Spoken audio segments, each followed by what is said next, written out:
Clerks 3, directed by Kevin Smith. The adventures and misadventures of convenience store workers Dante and Randall, played by Brian O'Halloran and Jeff Anderson. Now, I won't lie, I did not see the first Clerks film. I know I should have, and I'm sorry about that. I will eventually get around to it, hopefully sooner than later, but who's counting? But I did see Clerks 2 when it came out in theaters, and I surprisingly enjoyed it.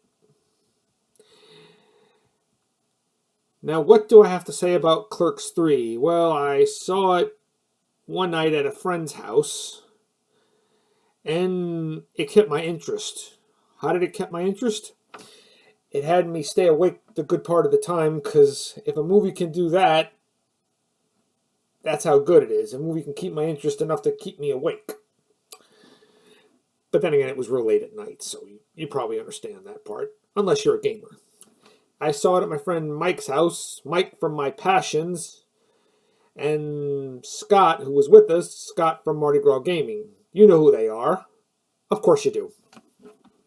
Now on with the movie.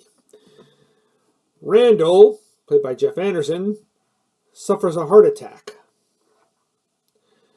And when he comes out of the hospital, and he suddenly realizes how precious life is.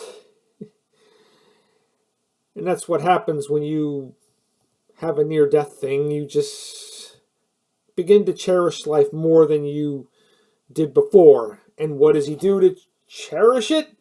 He decides to make a movie about it. Now, Dante, played by Brian O'Halloran, thinks the whole thing is ridiculous, but because Randall is his friend, he decides to go along with it anyway.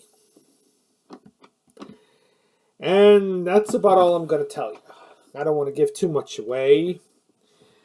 I enjoyed the return of Kevin Smith as Silent Bob and Jason Mewes as Jay. Of course, you know them as Jay and Silent Bob. They're in the movie too, but they don't try to turn the focus on them. They don't try to do their best not to steal the movie. They try to focus it on Dante and Randall, and I think it's well done. And like I said, I thought this movie was gonna just be a total raunch fest film, but surprisingly, I was taken how enjoyably bittersweet it was. I mean, it doesn't go too far into the sadness for too long. It goes there for a little bit, and then it knows how to shift back into being funny. Most films, I'm saying most films don't do that so well, but this film did it. It's just by the cleverness of filmmaker Kevin Smith. And they have some returning cast members, namely Rosario Dawson from Clerks 2. I won't say any more, but I liked her when she does appear in the movie. She's pretty good. I think this movie it's also very funny, and it also teaches us about the value of friendship and what in life things mean to us the most. And it spells it out pretty well. So I give Clerks 3 9 out of 10. Have a good one.